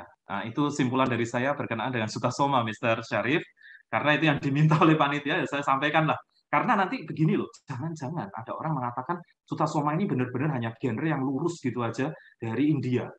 Jangan-jangan sama sekali nggak ada tradisi dari Nusantara ini yang mewarnai Sutasoma itu. Nah, secara sosiologis saja kita tahu itu bahwa konstruk sosial, kemudian ada secara historis continuity and discontinuity gitu loh. Itu kan ada semua, apalagi dengan teori kritis. Ternyata unsur-unsur lokal pun kadang-kadang mewarnai. Begitu sih dari saya. Terima kasih. Oke. Ya sambil menunggu, aku tadi terpantik gara-gara ada bilang Punakawan ya. Jadi ini hasil ngobrol-ngobrol aja sama teman gitu ya, bahwa dalam wayang itu kan dari ya misalnya beberapa dari Mahabharata dan Ramayana begitu, itu kan mungkin kita bisa katakan naskah atau teks India begitu ya, tetapi kita bisa merespons dengan menghadirkan punakawan gitu yang setidaknya secara penampakan lebih seperti buta gitu ya, buto gitu, tetapi sakti begitu ya. Nah, apakah kemudian yang dikatakan saya tidak mau menyebut identitas ya, tetapi yang dikatakan sebagai lebih dekat pada karakter kenusantaraan itu bukan si teks Mahabharata dan Ramayananya, tetapi bagaimana kita meresponsnya dengan kekhasan punakawan itu, apakah ada jenakanya, santuinya begitu ya, tetapi tetap sakti begitu ya. Gimana itu? Mungkin bisa dihubungkan. Silakan, mungkin Bung Stanley ya dulu. Oke. Jadi ketika ini dibilang tadi kan kesimpulannya tradisi Nusantara gitu ya. Ya saya pikir karena saya nggak pernah percaya sebuah Nusantara yang inherent gitu ya, ada dari dulu gitu. Ini kan konstruksi sosial dan historis aja gitu. Jadi ya ketika kita mengatakan apakah teks Sutasoma asli Nusantara, betul seperti yang tadi Bung Syarif katakan, asli hanya apabila ada kita extra touch gitu, ada sentuhan ekstra dari kita. Nah, dengan cara yang sama ya mungkin teks-teks dari filsuf Yunani klasik ya kalau ada sentuhannya gitu ya, misalnya Phaedrusnya si Plato gitu atau apa gitu kan, ditambahin lagi gitu kan, atau mungkin Dr. Faustus ditambahin lagi dikit-dikit ya mungkin bisa jadi teks asli Nusantara. Karena apa yang benar asli Nusantara ya saya nggak kepikiran sih ya pasti harus datang dari sebuah tempat kayaknya. Dan Nusantara kan jadi menarik gara-gara dia sebuah melting pot yang sangat luar biasa gitu di masa itu kan, misalnya terutama dengan penguasaan ke Selat Malaka gitu kan. Jadi ya kenusantaraan dia itu bukan gara-gara dia menciptakan sesuatu dari kekosongan, tapi bagaimana dia menyerap semua tradisi yang ada tanpa beneran menanggalkan jati diri dia gitu. So saya serap dua magnum opus dari India gitu kan, Mahayana sama Ramabharata, tapi saya tambahin nih sentuhan saya sendiri, punakawan misalnya. Nah, kalau seperti itu ya jadi teks Nusantara. Jadi kita menyumbangkan tafsir tertentu gitu. Makanya ketika kita mengatakan filsafat Barat gitu, kalau di keyakinan saya sih hanya Barat sepanjang kita belum menyumbangkan tafsir kita. Karena kan kadang-kadang kayak kita baca Hegel atau Heidegger kan ya kita menafsirkannya dengan cara mereka gitu. Kalau kita mau kritik pun kita akan kritik misalnya kita triangulasi tapi ya tetap pakai konsep dari seberang sana. Kita tidak benar-benar menyumbangkan sesuatu yang asli gitu. Sedangkan untuk materinya, apakah asli itu pasti materinya dari tanah kita ya enggak sih ya. Ini kan lebih ke bagaimana kita pemaknaannya gitu. So tradisi Nusantara, karena kan saya ngomong panjang lebar gini karena gara-gara nanti kan ada yang bilang kenapa ini dibilang tradisi Nusantara padahal jelas-jelas materialnya India gitu. Ya yang benar asli kan gimana? Apakah kita harus tarik dari Pithecanthropus di zaman Afrika gitu? Orang Nusantara itu apa gitu loh? Yang datang ke pulau ini tahun berapa kan seperti itu. Jadi kadang-kadang saya sering dengar gitu loh. Ketika orang ngomong Nusantara itu orang menyamakannya dengan India gitu. Enggak, bukan Nusantara, ini mah India. Enggak seperti itu. Ini Nusantara karena meskipun materinya India, tafsirnya Nusantara. Seperti yang tadi Bung Syarif bilang, ada punakawan. Maka saya tadi bilang kalau Hegel nanti di utak-atik jadi ada Nusantaranya ya jadi filsafat Nusantara. Kenapa enggak? Ini kan dikotomi yang kita bikin sendiri ya, Barat Timur gitu loh, kayak seolah Amerika lawan Soviet gitu ya. Padahal kan ini hanya di ranah abstraksi gitu. Kalau Amerika Soviet minimal masih bisa kita lihat batas geografisnya. Ada negara A dan negara B. Kalau ini kan cuma ide nggak mungkin kita bikin demarkasi Barat Timur kan ya. Jadi Kira-kira gitu sih. Ya, Bung Hasto punya tanggapan, silakan. Oh, saya hampir mirip dengan beliau, dengan Stanley. Begini, yang disebut dengan Nusantara murni juga susah kita. Coba baca bukunya Dennis Lombard, Silang Budaya, Nusantara Silang Budaya. Di situ dari 1, 2, 3 ya. Bukunya masih ada di Gramedia. Bagus sekali di situ. Kalau saya tadi makanya memakai lagu itu loh, saya mau mengatakan, meskipun ada mashup, bahannya bisa dari manapun, tapi bagaimana cara menjahitnya itu loh, dengan chord progression yang sama. Nah, orang Indonesia mungkin salah satunya di situ, karena Dennis Lombard mengatakan nenek moyang orang Perancis kurang begitu lentur untuk menerima materi-materi dari luar. Tapi kalau Nusantara ini, ya, katakanlah gini aja lah, Buddha, Hindu dijawakan, ya kan? Yang model-model agama Tirta Bali kan agak beda dengan yang di India, ya kan? Pura-pura Mandir beda dengan pura-pura. Kemudian ada juga Islam yang dijawakan, ya, Islam Nusantara bahkan namanya. Demokrasi aja, modelnya Soekarno, Hatta sama Syahrir beda. Meskipun asalnya dari pemikiran besar Barat, Hegel sama Marx datang ke Indonesia, masuk di 3 loh, syariat Islam, syarikat Islam, kemudian PNI-nya Marhen sama PKI, itu sama-sama dari Hegel dan Marx. Tapi kenapa hasilnya bisa beda? Tapi apakah materinya bukan dari mereka? Materi besarnya dari mereka, tapi dijahit di Indonesia, itu khasnya. Jadi kalau saya katakan, yang disebut dengan murni itu ya susah, mau coba dicari coba. Dari DNA aja kalau dilihat kita ini bisa dari ada Rusianya, ada Tiongkoknya, ada Afrikanya gitu loh. Tapi bahwa ada satu nenek moyang yang mendiami bangsa kita yang namanya Nusantara, yang dia bisa mash up dengan chord progression yang bagus, itu bisa jadi ada di Indonesia dan itu khas. Karena ada beberapa tempat lain yang nggak bisa seperti itu. Mau mash up aja nggak bisa, ini haram ini, mash up itu apa itu, kalau tempelan boleh, tapi kalau misalnya itu fundamental nggak bisa, itu mungkin salah satu yang khas. Sebetulnya seperti ini Mr. Syarif, saya ngomong seperti ini takut juga, nanti yang tanya sebenarnya hanya mancing aja, kalau ada yang tanya. Ya seperti musik blues kan katanya lahir dari perbudakan, tetapi di perbudakan di tempat lain kok tidak menjadi musik blues begitu ya? Berarti ada misalnya, iya, hal yang lain. Ya. Okay. Dan jazz itu menarik loh. Sekarang malah kenapa dari orang-orang tingkat ya folk gitu loh. Tapi kenapa menjadi high level music genrenya, ya kan? Nah, ini biar ada yang tanya aja kok Mr. Syarif. Kalau ada yang tanya saya lagi. Ya menarik. Bahkan apa ya? Kalau awalnya musik jazz itu identik kulit hitam, sekarang jadi banyak yang apa? Orang-orang Yahudi yang main begitu ya, sehingga orang kulit hitam katanya mulai agak menyesuaikan dengan gaya orang Yahudi main. Jadi budaya bisa seperti itu gitu. Oke, Khairuddin lagi, Mas Khairuddin. Tapi ini ada tanggapan dari Mas Erwin.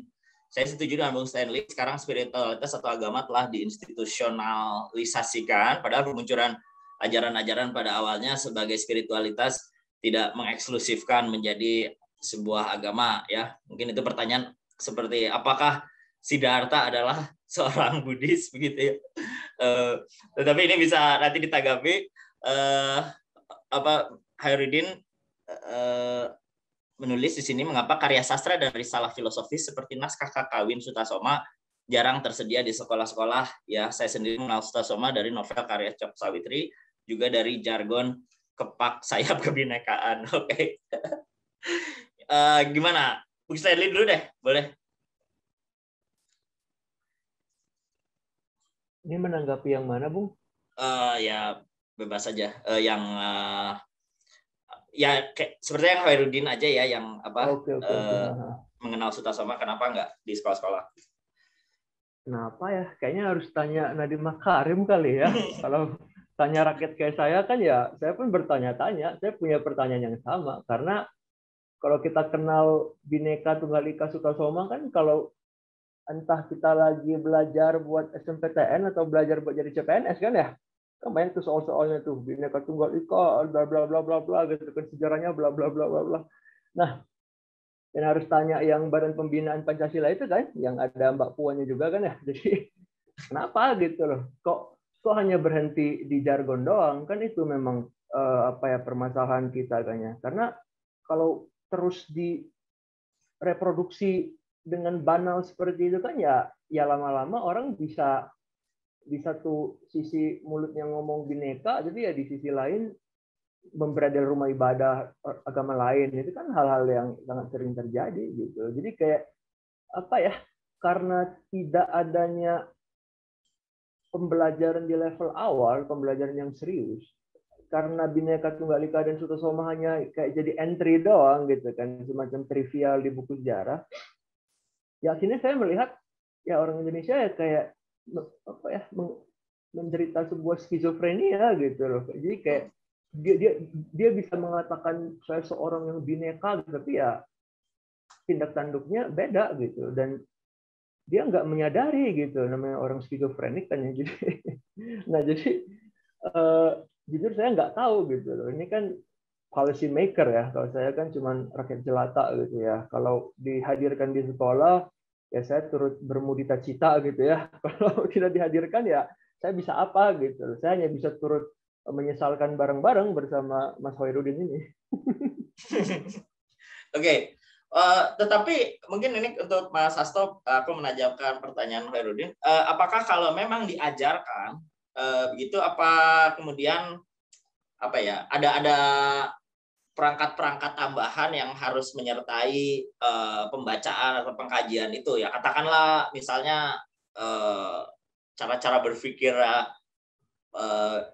dalam tanda kutip gaya Barat begitu ya, sehingga misalnya kita bisa melakukan analogi atau melakukan tafsir-tafsir tertentu gitu. Jadi maksudnya apakah itu bisa diajarkan sendiri sebagai sebuah kebijaksanaan, atau kita perlu membaca ulang dengan perangkat-perangkat yang lain begitu, Bung Hasto? Terima kasih. Ada pepatah Tiongkok, bahasa Mandarinnya lupa, bahasa terjemahannya saya tahu, yaitu emas itu, kalau emas murni dia dibakar, dileburkan, kalau sudah membeku lagi dia jadi emas lagi, kalau dia betul-betul emas. So, kalau sebuah karya sastra mau didekati dengan cara pendekatan barat ya, katakanlah pakai hermeneutik ya, nggak masalah, kamu mau pakai Schleiermacher, Gadamer, anything, kamu mau postmodernisme, modernisme, it's okay. Kalau dia memang sebuah karya yang bermutu, pastinya nggak takut kan dikritisi. Hanya orang yang takut aja, kayak orang cemburu itu loh dengan pasangannya. Waduh, ini cowoknya lebih, ceweknya lebih ini, yang di luar sana. Kalau dia pede ya ngapain? Harus takut gitu lah. Mau perangkat hermeneutik, mau pakai prosodi dan sebagainya. Perlu ini, perlu. Kenapa? Dan jangan memilah-milahkan. Timur itu selalu intuitif saja, rasa. Kemudian Barat selalu analitik. Jangan seperti itu. Filsafat sebagai gaya hidup, stoicism itu yang sekarang sedang booming lagi juga sangat-sangat pragmatic, analytical and pragmatic. Sebagai way of life loh. Kan dulu dikatakan tuh, kalau Barat itu filsafatnya jauh dari realitas, berjarak, tidak berurusan dengan gaya hidup, nyatanya enggak. Nyatanya kayak Stoa juga gaya hidup. Kemudian Nagarjuna di timur, atau kalau mau padanannya yang belajar dari Nagarjuna, misalnya Sangkaracarya, gurunya Gaudapada yang juga belajar dari Nagarjuna, sangat-sangat di dalam karikanya sangat-sangat analitik itu. Boleh saja. Jadi perangkat-perangkat untuk berpikir analitik, kemudian memakai rasa juga, memakai hermeneutik, silakan dipakai, nggak apa-apa. Karena itu penting sekali, sehingga apa ya, menurut saya yang lama dengan yang baru, kata kuncinya di dialektika. Dialektika itu kayak hidup kita lah, kadang-kadang mager, kadang-kadang semangat. Tadi kalau presentasi seperti ini garing, terus tadi begitu ada mash up semangat. Nah, saya nggak tahu kenapa pas ada lagu semangat. Ya itulah naik turun, itu kan dialektika. Kenapa nggak pakai metode seperti itu, malah lebih maju dengan dialektika itu. Sehingga ada pertanyaan, ada jawaban, kita berkembang bersama-sama. Itulah yang ya seperti kita ini Mas Arief ya, meskipun yang lain kelihatannya diam-diam, tapi tiga wajah kita ini sedang dilihat loh. Yang mau diserang sama mereka ditembak dulu, Stanley, saya atau kamu gitu loh. Tapi nggak masalah karena kita memantik gitu. Kemudian kalau Sutasoma kenapa jarang ada? Coba di googling aja. Saya tidak sedang promosi soalnya udah lewat sekali promosi saya 2009. Ada yang baru 2012 mungkin kemarin ya. Di Google aja, Kakawin Sutasoma ada terjemahan banyak. Bukan hanya saya, ada yang menerjemahkan yang lain. Dan kalau tidak ada policy dari Mr. Menteri kita, ya kita lah, kenapa nggak ada kelompok-kelompok seperti kita yang sadar tentang keindonesiaan, tentang kewarasan ini yang akhirnya yuk kita ada diskusi yuk. Bukan hanya Sutasoma, yang lain tentang ke tradisi, masa lalu, masa sekarang, kita ke depan proyeksinya mau ngapain dengan Indonesia ini. Gitu Mas Syarif. Oke, sambil nunggu pertanyaan lain,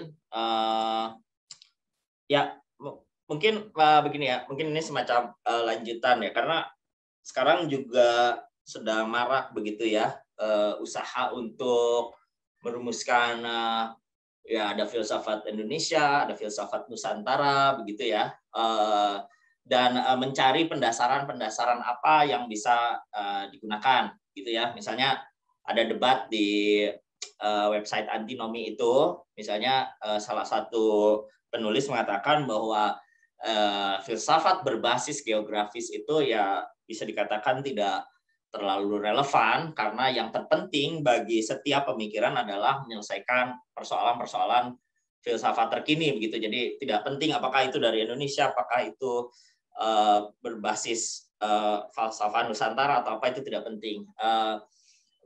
Tetapi kalau misalnya mau dilacak lagi, misalnya kita berusaha membangun, begitu ya, itu lebih jauh lagi kepentingannya apa, gitu ya. Kalau mau direnungkan jauh-jauhnya kepentingannya apa, karena tadi Bung Stanley sendiri sudah mengatakan bahwa ya sebenarnya nggak ada yang dinamakan asli ya. Mungkin kita hanya bisa membayangkan itu asli, gitu ya, karena sudah dari sananya sejak ratusan tahun lalu. Jadi kira-kira kepentingannya apa, itu pertanyaan pertama. Dan yang kedua, sebenarnya pendasaran apa yang bisa paling sahih, begitu ya, dalam tanda kutip sahih, yang bisa dipakai gitu untuk kita misalnya kalau perlu mengatakan inilah filsafat Nusantara, begitu ya. Ya silakan Bung Hasto dulu mungkin. Ya, kalau saya secara pribadi saya memang suka yang itu tadi. Saya pikir kalau dari filsafat sejarah aja kita tahu bahwa dialektika itu salah satu pilihan ya, salah satu pilihan yang agak mendekati enak gitu untuk menghadapi. Artinya kita perlu belajar dari yang lain. Anda mau pakai kebijaksanaan lokal yang disebut dengan local wisdom, local genius, silakan. Tapi jangan jadi sofinis. Kalau begitu nanti Anda sempit. Bagaimana orang, mau tidak mau kita harus tahu sistem pendidikan kita, ini sistem pendidikan barat yang diadaptasi. Kita pakai Zoom, siapa yang menemukan? Bukan orang Indonesia juga. Tapi bukan itu permasalahannya. Permasalahannya adalah bagaimana kita bisa belajar dari pemikiran-pemikiran besar, dari tokoh-tokoh besar sepanjang masa, karena yang digagas itu sesuatu yang perennial. Jangan kemudian kita merasa bahwa, oh ini harus saya Indonesia dong untuk menunjukkan nasionalisme gitu loh. Sesungguhnya yang disebut oleh Stanley tadi, Mr. Stanley, itu kan ya susah menemukan yang paling murni Indonesia itu apa coba. Indonesia aja amalgamasi, Pancasila aja amalgamasi berbagai macam budaya daerah. Itu pun disatukan dengan konsep nation. Jangan lupa loh, Indonesia itu konsep negara modern, bukan kerajaan-kerajaan feodal kuno. Dan meskipun ada nilai-nilai dari nenek moyang yang tetap dipakai. Jadi itu yang disebut dengan dialektika. Jadi kalau Anda mau merumuskan filsafat Pancasila, oke, saya mengatakan pakai dialektika aja, kenapa?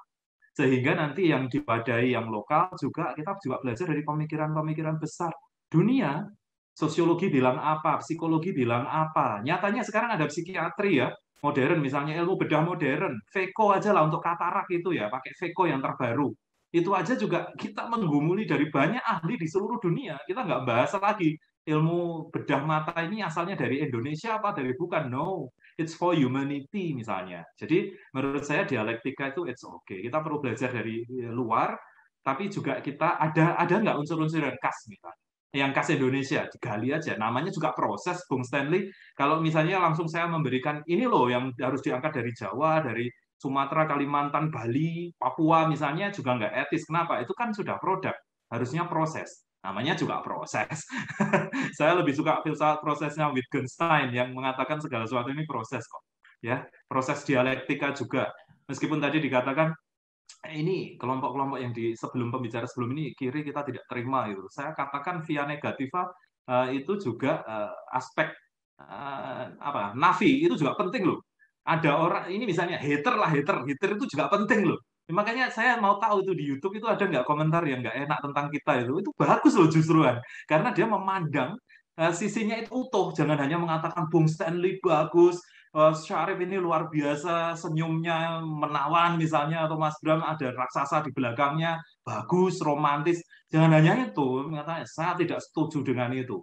Saya adalah penggagas unilitarisme, anti dialektika dan anti filsafat Yang perennial malah bagus supaya ada yang tanya. Kalau tidak ada ya cuma kita senyum-senyum gini. Saya kembalikan, Bung Sarif. Oke, menarik ya. Bahkan Tan Malaka saja mengakui bahwa dialektika itu adalah pusaka yang dia terima dari Barat, gitu ya. Jadi dia tidak malu-malu mengakui itu dari Barat, tetapi digunakan untuk membaca kembali logika mistika itu ya. Oke, Bung Stanley ada tanggapan? Silakan. Kurang lebih sih saya sepakat dengan Bung Hasto ya. Cuman kalau mau ditambahin ya tentang debat yang di Antinomi itu, semua kan ada apa ya? Kalau dibilang ada benarnya, ya ada benarnya. Misalnya kan ada harus pemikiran yang mengatakan yang penting permasalahannya beres. Mau ambil dari manapun terserah gitu. Ya, saya pikir ya kenapa enggak juga gitu kan ya. Karena kan filsafat, apalagi kalau yang kita pahami, yang saya pahami secara pribadi, filsafat di timur, di India gitu kan ya, itu kan untuk menyelesaikan sebuah problema, gitu. Menyelesaikan problema yang praktis, yang sifatnya itu eksistensial gitu kan ya. Nah, misalnya di Buddhisme kan hakikat dunia kan duka gitu. Bukan dunia ini penderitaannya, tapi dunia ini punya nature duka. Jadi kadang kalau saya senang pun, ya Buddha bilang itu penderitaan yang tertunda. Jadi kan, aduh sedih banget gitu ya. Kalau saya lagi menderita benernya berarti memang lagi menderita. Tapi kalau saya lagi senang ya penderitaan yang tertunda. Ujung-ujungnya semua duka gitu kan. Karena kan sudahlah nggak kekal dan lain sebagainya. Nah, cara untuk men-tackle problema ini seperti apa gitu. Kan seperti itu. Jadi caranya apa ya? Ya banyak sih ya. Kalau saya misalnya bilang ya, tadi kan sempat disinggung tentang stoik ya. Nah, ini Bung Sarif ini kan kayak nabi stoik Indonesia nih sekarang nih dengan kitab demotivasi gitu kan. Justru aku menolak stoicisme ya dari buku Anton Chekhov. Tapi kalau jujur saya baca ya, saya baca tapi tanpa bahasa Arabnya gitu kan ya. Saya bisa anggap wah ini kitab Buddhis gitu. Karena kalau saya pribadi, saya belum punya bukunya tapi kan saya lihat sneak peek-nya gitu kan ya.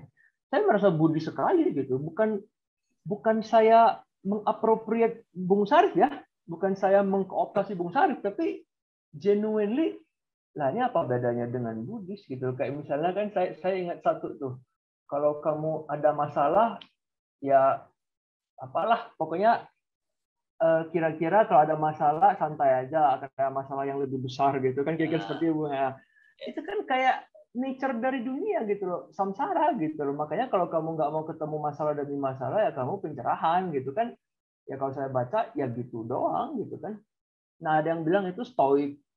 Ya saya pikir apapun lah, orang zaman dulu kan juga saya pikir zaman prasokratik juga orang India dan orang Yunani kan juga ketemu lah. Itu kan ada penelitiannya. Kan ada jalur di Asia Tengah itu kan ya pasti mereka akan bertemu gitu loh. Jadi kalau cara berpikirnya sama, apalagi stoik kan ya, berfilsafat sebagai sebuah cara hidup bukan sebagai aktivitas intelektual belaka, ya kenapa enggak gitu. Jadi apakah kitab Nyabung itu bisa ditulis kitab demotivasi gitu ya, atau kalau mau kita kerenkan judulnya jadi apalah Tractatus Demotivaticus Philosopicus gitu kan. Ya gara-gara kita kasih judul itu jadi kitab Barat misalnya, wah keren. Karena terinspirasi dengan Tractatusnya Wittgenstein.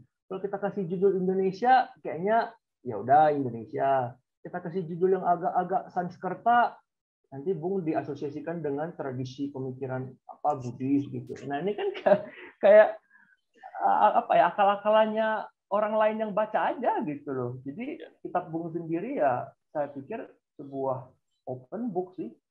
Dan kalau open book ini bisa mengantarkan individu pada kebahagiaan yang dia tuju gitu ya, alih-alih menemukan nihilisme dan pesimisme gitu ya, orang malah menemukan kekuatan untuk hidup setelah membaca kitabnya Bung ya kenapa enggak, berarti kan filsafat telah menunaikan tugasnya gitu, titik gitu.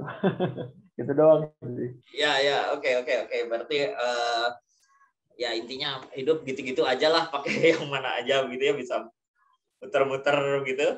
Oke, ini ada pertanyaan. Mungkin aku jadikan pertanyaan yang terakhir sekaligus pembicara bisa sedikit memberikan pernyataan penutup begitu, sembari membalas pertanyaannya John Suryo Sumunar, karena menurutku ini penting dan cocok juga sebagai pertanyaan pamungkas gitu ya. Jadi kita sedang mengangkat filsafat Nusantara. Namun Nusantara ini juga bisa dikatakan adalah identitas. Padahal kini diskusi kita terjebak dalam kekaburan atau keabu-abuan istilah pemikiran Nusantara karena banyaknya pengaruh luar. Lalu apa guidance kita melihat karakter filsafat Nusantara ini untuk bisa mengkonstruksikannya? Sedangkan pemikiran Eropa saja punya identitas dan karakter masing-masing. Nah, ini hampir mirip dengan perdebatan di antinomi ya, bahwa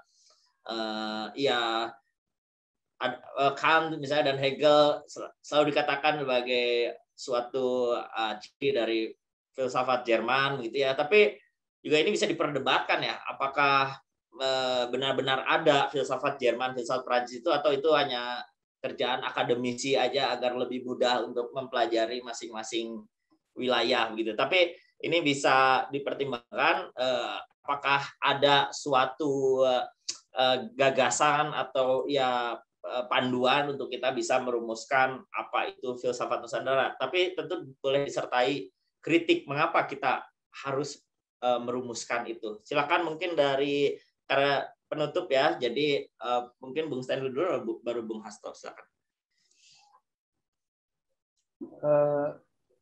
Kalau dari saya sih sebenarnya kita mengangkat filsafat Nusantara ini justru untuk apa ya, tidak untuk mengikuti jejak yang ada di Barat gitu loh. Karena misalnya gini ya, kalau kita mengatakan filsafat Jerman kan juga persamaan Schopenhauer sama kan apa coba, kan jauh banget kan. Nah, ini dan Schopenhauer dan Hegel misalnya, dia kan benci banget sama si Hegel itu kan, karena Hegel kuliahnya lebih laris manis gitu kan daripada beliau gitu kan. Dan Schopenhauer kan juga terpengaruh sama filsafat Timur, itu kan bukan rahasia lagi. Jadi apakah dia Jerman atau Indo-Jerman atau seperti apa gitu. Cuman ya saya pikir demi apa ya, kepraktisan gitu kan ya, dan mungkin ya sekali lagi untuk birokratisasi dan industrialisasi filsafat gitu kan ya, agar ada silabusnya, agar ada buku-bukunya, jadi kan ya lebih gampang gitu loh. Nah kalau di kita sendiri, kalau kita ingin menciptakan sebuah identitas yang khas gitu ya, seolah-olah kan di bawah naungan identitas yang khas ini semua orang di bawah payungnya akan berfilsafat dengan cara yang homogen gitu. Cuman kan enggak. Jadi apakah Schopenhauer dan Hegel itu disebut filsafat Jerman karena mereka orang Jerman gitu kan ya? Tapi kan kalau kayak gitu kan agak superficial ya. Apakah ada tradisi yang pemikiran yang beneran sama ya? Enggak juga gitu. Jadi apa gitu? Marx kan juga bisa dibilang filsuf Jerman, cuman kan ya beda lagi. Jadi orang ya berusaha mencari benang-benang merahnya. Ya kalau dicari kan yang sama ya ketemu aja kalau bagi saya. Tapi kalau mau kita cari yang beda ya saya pikir lebih banyak bedanya sih. Nah kenapa yang beda ini kita nafikan? Hanya untuk menyorot persamaannya. Yang terus kita sama-samakan, terus kita kasih label, oh ini Jerman. Kalau Amerika pasti lebih ini. Kalau Inggris pasti lebih ini. Kalau Wittgenstein aja ada dua kan ya. Ada yang versi Traktatus gitu kan, di mana dia merasa saya udah nyelesain masalah filsafat kelas, saya nggak mau ngapa-ngapain lagi gitu kan. Terus kan dia pas nulis philosophical investigation kan, anjir gue salah gitu kan, menjalani pertobatan gitu. Ini orang yang sama, apakah dia skizofrenik atau dia hanya menjalani sebuah konversi gitu. Nah ini orang yang sama gitu. Kita bahkan nggak ngomong dua orang dalam satu tradisi yang sama, kita ngomong satu orang yang sama gitu. Jadi apakah dia analitik atau dia filsuf linguistik? Ya suka-suka orang yang punya kepentingan kalau saya rasa. Kalau bagi kita ya tetap aja nilai yang paling penting ya nilai praktisnya itu. Jadi kalau punya identitas dan karakter itu selaras dengan kepraktisan ya saya pikir fine. Tapi kalau untuk menetapkan ya, untuk mengestablish sebuah identity kita malah jatuhnya debat kusir yang akhirnya menjauhkan kita dari let's say pencerahan gitu ya ya apalah gunanya gitu loh kalau hanya debat kayak gitu. Kalau debatnya konstruktif kan fine. Kalau enggak, ya kan cuma buang-buang waktu gitu. Kita punya energi dan waktu yang terbatas gitu kan. Sehari cuma ada 24 jam dan kita habisin buat kayak apa ya, debatin sesuatu yang ya kayak kata Wittgenstein gitu. Masalah filosofis kan cuma satu kata orang maknanya beda gitu. Ini hanya kebingungan linguistik gitu. Nah, ya daripada habis-habisin waktu buat gituan, ya mending kita alihkan fokus ke hal yang lain gitu. Jadi kita nggak harus, oh karena Jerman punya tradisi sendiri kita harus punya. Ini kan kalau bagi saya bukan soal harus atau tidak harus punya. Ya ada untungnya nggak gitu loh. Kalau nggak harus ada untungnya, ya udah kenapa harus ya kan. Kalau harus ada untungnya, ya kenapa harus tidak harus, kan seperti itu. Jadi menurut saya seperti itu doang. Mulai demotivasi itu Bung Stanley ya. Oke, kelihatannya waktu kita sudah habis. Terima kasih. Saya akan bacakan pemenang yang berhak untuk masuk klasemen ditambah poinnya, yaitu Hairudin, Muhammad Rama. Ini juga pertimbangan jawaban dan juga namanya begitu sinkretik begitu ya, Muhammad Rama gitu ya. Lalu Kuswanto Surabaya, Elsa, Pak Teguh. Pak Teguh ini sepertinya memuncaki klasemennya bersama Bung Ahnaf. Dan terakhir adalah Pak John Suryo Sumunar ya. Moga-moga aku benar karena ini agak kepotong namanya. Oke, terima kasih Pak Hasto, terima kasih Bung Stanley, diskusi yang sangat menarik, dan ya semoga sehat selalu, dan kita akan meneruskan pada marga Hu yang lain, yaitu Ahmad Syaikhu ya. Silakan moderator berikutnya. Terima kasih Mas Hasto. Terima kasih. Terima kasih Bung Hasto. Terima kasih. Ternyata teman saya dari Lamrimnesia. Terima kasih.